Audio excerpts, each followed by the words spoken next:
Uno de los conceptos bíblicos más descuidados por los cristianos es aquel que menciona Pedro y que dice, mediante ellas nos han sido dadas preciosas y grandísimas promesas para que por ellas ustedes sean hechos participantes de la naturaleza divina después de haber huido de la corrupción que hay en el mundo debido a las bajas pasiones. Pablo también menciona que podemos llegar a ser participantes de Cristo. ¿Y qué sucede con el ser humano cuando llega a ser participante de la naturaleza divina? En el caso de Saulo, llegó a ser el discípulo más poderoso de Jesús, un hombre incansable en la predicación del Evangelio. En un sentido, para Pablo no había límites humanos. Este es el estudio de hoy. No se retiren, que ya regresamos.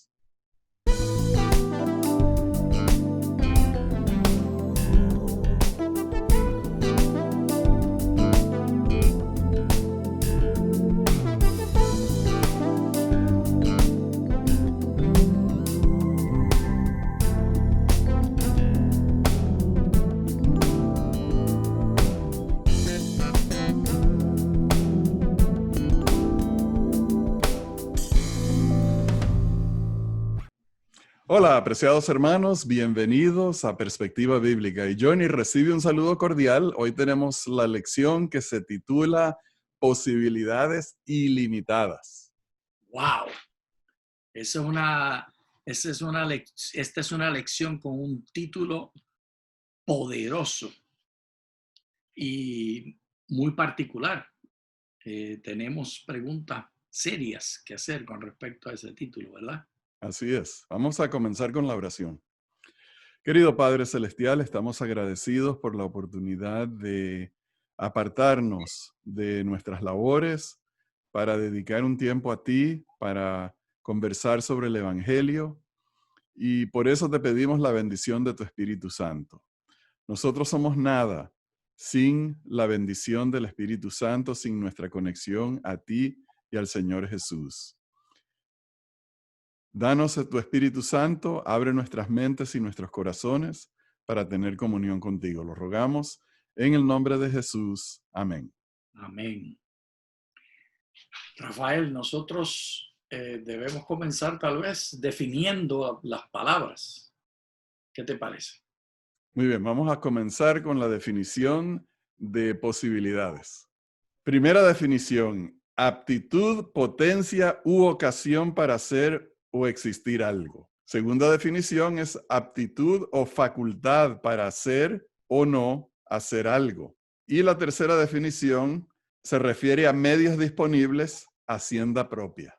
Sí, esta definición con tres diferentes cabezas enfoca particularmente las primeras definiciones, las capacidades y la apreciación de esas capacidades. Y cuando lo pones al lado de ilimitado, entonces, ¿qué quiere decir ilimitado? Bueno, ilimitado quiere decir que no tiene límite. Continúa, todo. Y esa precisamente es la definición del diccionario de la Real Academia de la Lengua, que son las que estamos usando. Y podemos ver en pantalla un cuadro, una pintura en acrílico de Lawrence Chandler, que muestra una realidad que parece un cielo que no tiene límites. ¿Qué hacen los límites entonces, Rafael? ¿Qué factor tienen los límites en los bordes y límites? Bueno, Johnny, se pueden ver los límites como algo positivo y algo negativo. Y los límites lo que hacen es que nos detienen. Podemos decir que los límites nos separan o nos protegen, dependiendo de cómo tú lo quieras ver, Johnny. Pero definitivamente en estas dos descripciones que diste, de ya sea protegiendo o separando, ambas contienen el definir nuestra existencia. Si no hay límites, por ejemplo, ¿cómo yo sé quién es Johnny? Pues por la piel que mantiene los límites entre mi persona y el resto. Por eso visualizamos lo espiritual, que lo visualizamos sin límites, como algo pululante. Pues Pues porque no vemos los límites, porque no podemos ponerle bordes. Y eso en sí mismo me parece que es existencial, los límites. Y cuando no hay límites, entonces no hay existencia, porque no se puede definir el uno o el otro. La invitación de la lección últimamente es a que entre Rafael y Johnny, entre miembro y miembro de la iglesia, haya un solo cuerpo sin límites. Veremos qué quiere decir esto. Al consagrarnos a Dios y dedicar nuestra vida a su servicio, nuestras posibilidades de servir son infinitas. No tiene límite la utilidad de quien, poniendo el yo a un lado, da lugar a la obra del Espíritu Santo en su corazón y lleva una vida consagrada por completo a Dios. Tenemos aquí una serie de verbos que está usando. Podemos ver en pantalla los verbos. Uno de ellos se repite 2 veces, lo pusimos una sola vez. Consagrarnos, dedicar, servir, son, tiene, poniendo, da, lleva. Todos estos son los verbos usados. ¿Y por qué escoger los verbos? Porque los verbos son la acción, que es lo que tenemos que hacer. Y si el propósito es hacer amigos, entonces, ¿cuáles son las acciones para eso? ¿Qué te provocan todos estos verbos, Rafael? Johnny, en este tema que leímos de la lección, que poner a un lado el yo, entonces hay una cantidad de acciones bajo la influencia del Espíritu Santo, la consagración, el servicio, la predicación, el ayudar a los demás, edificar, tantas cosas, Johnny. Y todas ellas tienen algo en común. ¿Qué tienen en común estos verbos? Es una pregunta que viene al caso. Y por lo menos 3 cosas podemos ver de manera filosófica y experimental, tanto en la experiencia como en el pensamiento. Todas estas acciones tienen 3 cosas en común. Las 3 cosas son ser alguien, tener algo y ejercer la voluntad. Y estas 3 cosas nos traen entonces acciones. Pero Rafael, ¿cómo pueden estos verbos de consagrar, dedicar, servir, ser, tener, poniendo, dar y llevar, o el ser alguien y tener algo para ejercer voluntad, cómo puede ser sin límites? ¿En qué realidad de la experiencia humana pueden las cosas allí listadas ser sin límites? Al pensar, al soñar y al actuar, dando supremacía a los pensamientos y sueños del Espíritu Santo. Y Johnny, eso es un tema que tal vez a la gente diría, pero bueno, todo lo que tiene que ver con la experiencia humana o casi todo tiene que ver con límites. Yo no puedo hacer muchas cosas. Yo soy una persona con energía, ideas, motivaciones, confianza, todo tiene límites. Pero aquí resulta que nosotros estamos hablando de la persona que está bajo la influencia del Espíritu Santo, una persona que está participando en la naturaleza de Cristo, en la naturaleza divina, es una persona que va a sobrepasar los límites humanos y va a hacer cosas divinas. Y para que esto suceda, para que se lleve a cabo, tienen que suceder estas 3 ideas. Tiene que poder pensar, tiene que poder soñar para entonces poder actuar. Por ejemplo, la historia de Pedro saliendo con el discípulo o entrando, ahora no recuerdo si era entrando o saliendo por una de las puertas del templo y viendo al inválido y darle la mano para levantarlo, es una declaración de cómo el inválido no podía ver ni podía imaginarse. Él no lo podía pensar que Pedro le diera sanidad o que nadie le diera sanidad. Es lo que estaba era pidiendo lo que él veía, los límites de una moneda. Y podía identificar qué era una moneda y cuánto valía. Pero como Pedro soñaba y pensaba bajo el Espíritu Santo, pues pudo actuar bajo esta influencia del Espíritu Santo. Sí, y entonces, Johnny, Pedro sabía que desde el punto de vista humano, él no podía sanar a ese hombre, así que él actuaba en el nombre de Jesucristo. Eso, él lo declaró así. Si nosotros creemos las palabras de Jesús en el Evangelio, entonces entendemos que haremos bajo la influencia del Espíritu Santo cosas mayores que las que vieron los discípulos a Jesús hacer. Es una declaración que es difícil para nosotros aceptar y difícil para nosotros creer, pero fue una promesa de Jesús. Y tenemos que poderlo soñar, tenemos que poderlo pensar antes de que se pueda ocurrir en algún momento de la vida, porque no somos marionetas. Si va a salir la acción en diálogo con el Espíritu Santo, tiene que entrar nuestra conciencia primero. Si no lo podemos soñar, imaginar, nunca lo estaremos realizando en nuestras vidas. Y esto nos recuerda la experiencia, por ejemplo, de Juan el Bautista. ¿Y qué pregunta podríamos hacer con respecto a Juan el Bautista que nos ayude a ejercer estas posibilidades ilimitadas? Bueno, la pregunta es, ¿cuál es el fin de la historia de Juan el Bautista? Y obviamente la mayoría de la gente va a ir a concluir que el fin de la historia de Juan el Bautista es que fue decapitado y murió, y se acabó su historia. Pero eso no es la realidad. Eso es apenas un evento. No está, lo más que podríamos decir es que está al inicio de la historia de Juan. Porque cuando tú pones del momento de ser decapitado hacia atrás y cuentas que sería 30 años y lo comparas con lo que viene después, la eternidad, 30 años contra eternidad, eso es el inicio del inicio del inicio del inicio del inicio del inicio del inicio. Pero, ¿dónde existe la eternidad en este momento?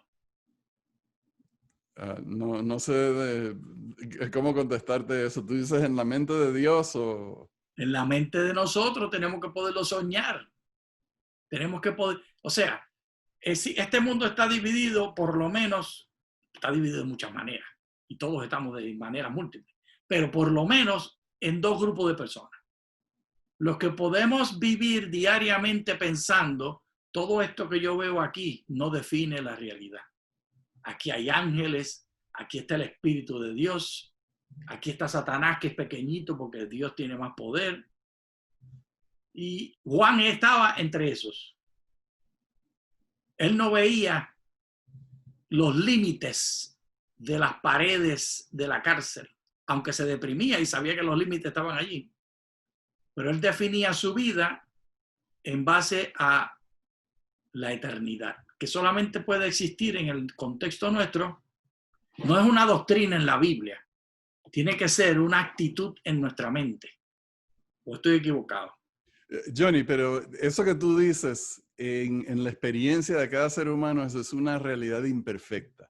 Porque al mismo tiempo que Juan tenía confianza en Cristo como Cordero de Dios que quita el pecado del mundo, también tenía dudas porque no veía cuál era el socorro y la ayuda que Jesús le iba a dar a él. Y todos nosotros tenemos fe, tenemos confianza en Dios y sabemos que la muerte en un sentido es el pasaje de una vida miserable y triste en este mundo a conocer a Cristo. Y no lo digo en el sentido de que seguimos vivos después de la muerte, sino en el sentido de que al morir estamos inconscientes y pasa todo ese tiempo. Viene Jesús, resucita a los muertos y todo eso es en un abrir y cerrar de ojos. Pero aunque sabemos todo eso, ninguno de nosotros quiere morir. Todos nos queremos salvar.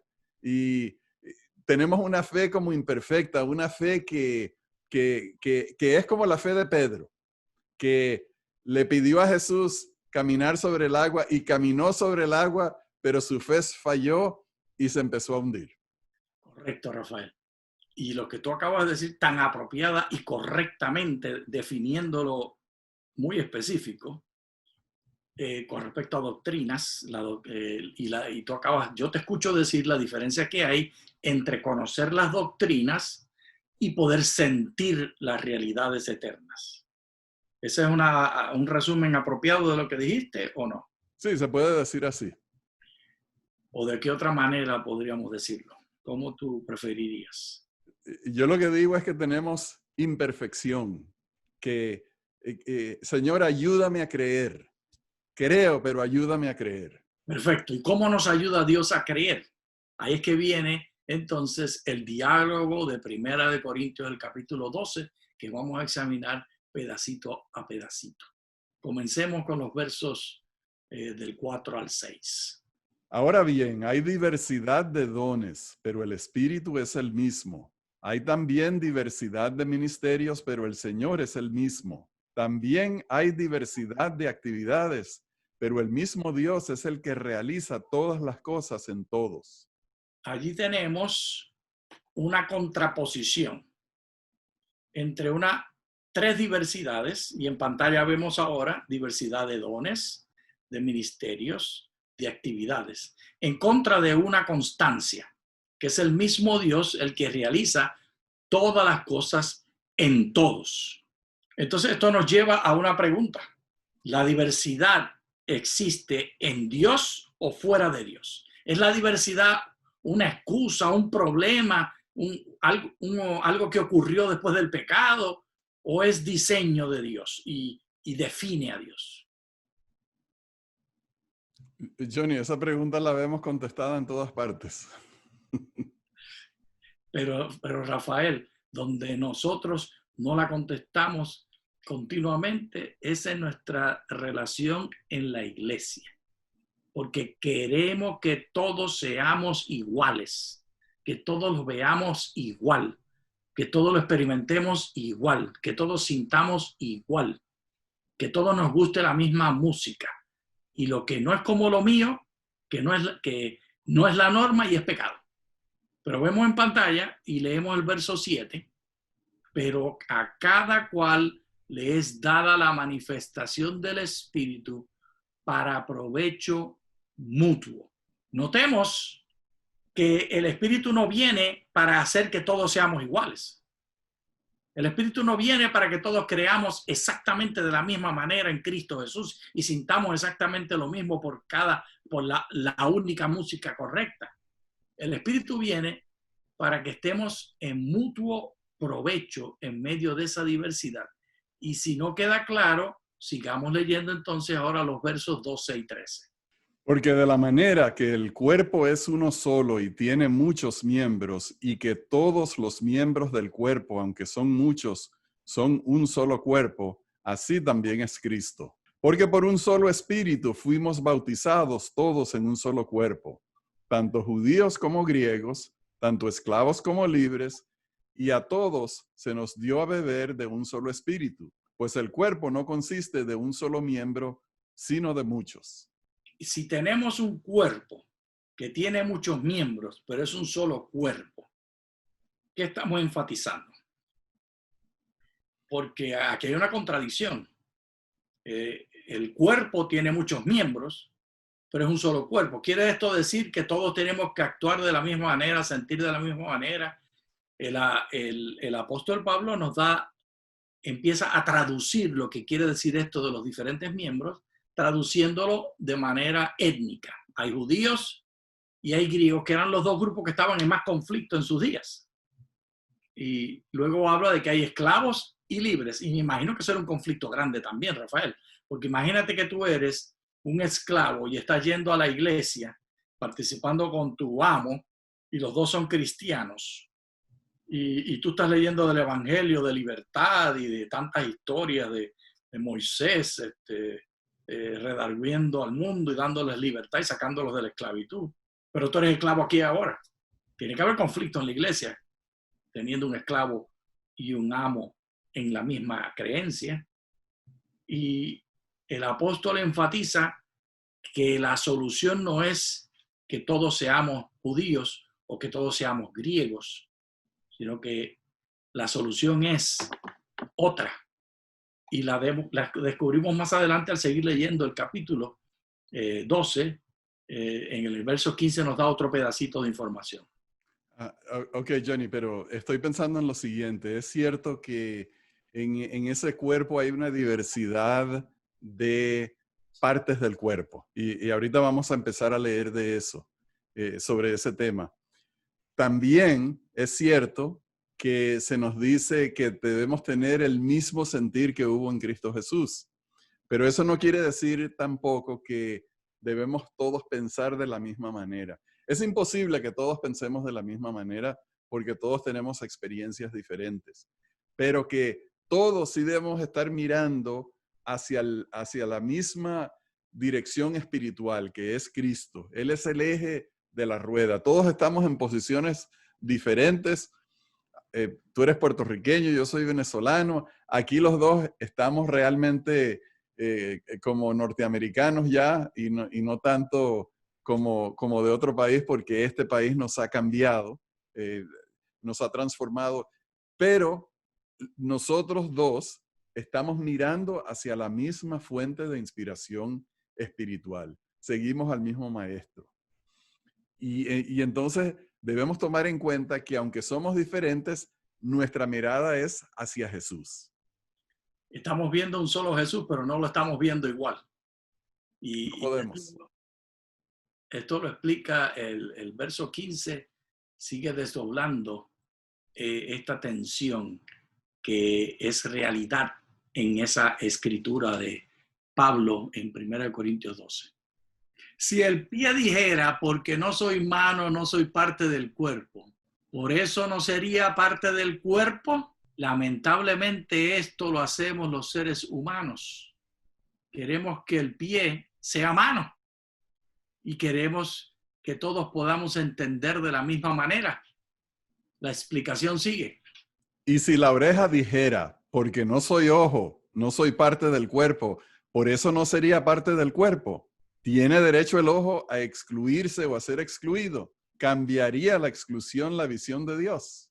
A mí me parece, Rafael, que no tiene derecho ni de él excluirse a sí mismo, ni de nosotros excluirla a ella.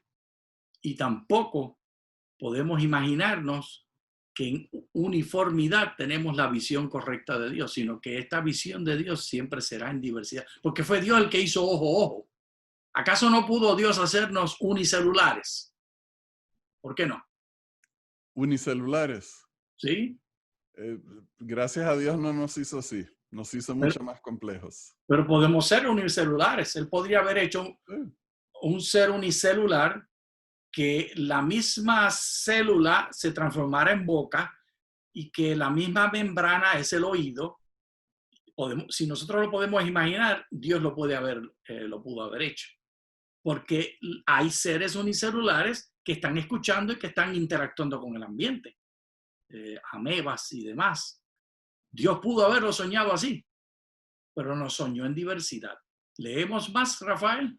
Si todo el cuerpo fuese ojo, ¿dónde estaría el oído? Si todo fuese oreja, ¿dónde estaría el olfato? Pero ahora Dios ha colocado a los miembros en el cuerpo, a cada uno de ellos como Él quiso. Es la voluntad de Dios la que lo ha hecho así. Y así debe ser la iglesia. Entendamos que está hablando de la iglesia. Pero continuamente en la iglesia los ojos le quieren decir a las orejas, tiene que ser oreja. Y si no eres oreja, eres pecado. O tienes que entender la verdad del evangelio, el ojo tiene que entenderlo como lo entiende la oreja. Y si no lo entiende como la oreja, y no puede ser. Porque la oreja está oyendo mientras el ojo está viendo, no lo va a entender nada igual. Sigue complicándolo aún más. Porque si todos fueran un solo miembro, ¿dónde estaría el cuerpo? Pero ahora son muchos los miembros y a la vez un solo cuerpo. El ojo no puede decir a la mano, no tengo necesidad de ti, ni tampoco la cabeza a los pies, no tengo necesidad de ustedes. Muy al contrario, los miembros del cuerpo que parecen ser los más débiles son indispensables. Además, a los miembros del cuerpo que estimamos ser de menos honor, a estos los vestimos aún con más honor, y nuestros miembros menos decorosos son tratados con aún más decoro, porque nuestros miembros más honrosos no tienen necesidad, pero Dios ordenó el cuerpo, dando más abundante honor al que le faltaba, para que no haya desavenencia en el cuerpo, sino que todos los miembros se preocupen los unos por los otros. La preocupación, Rafael, tiene que ser de los que son más honrosos porque son la cabeza, son los ojos que todo el mundo está viendo. Preocuparse por darle honra a los que son los órganos sexuales que están escondidos, que nadie los ve porque se avergüenzan, porque Dios le dio más honra a esos órganos sexuales que están escondidos, de acuerdo a lo que dice. Eso es lo que Pablo está diciendo. Entonces Sí, tenemos que preguntarnos, ¿qué miembros de iglesia son como los órganos sexuales que están escondidos? ¿Qué miembros de iglesia son como el ano? Que nadie quiere hablar de eso y que se están ofendiendo ahora mismo nuestros videntes porque yo dije ano, porque a nadie le gusta hablar de lo que sale del ano. Pero dice Dios aquí que en la iglesia hay anos y que tenemos que darles honra. y ¿Estoy Johnny, exagerando melodramáticamente o estoy leyendo lo que dice?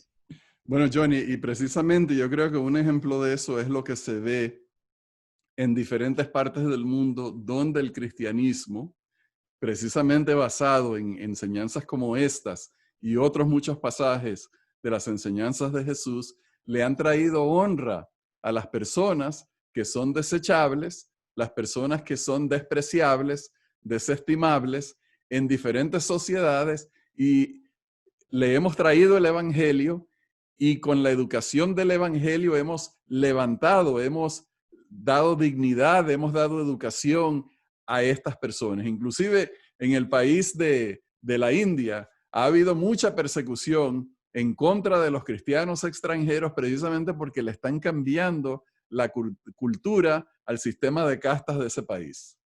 Sí, y estoy 100% de acuerdo contigo en lo que acabas de decir, Rafael. Pero el ano va a seguir siendo ano, porque fue diseñado para ser ano.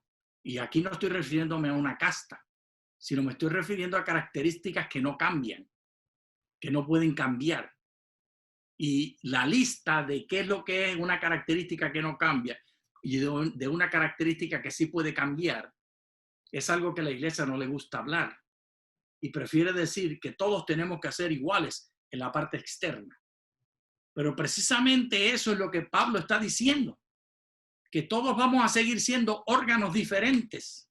Y el problema no está en ser órganos diferentes, el problema está en que los que se creen más porque son más públicos y son más normas, le den honra a los que no lo son. Y estamos llegando al final, Rafael, así que nos debemos ir a la conclusión de la solución de cómo es que esto ocurre.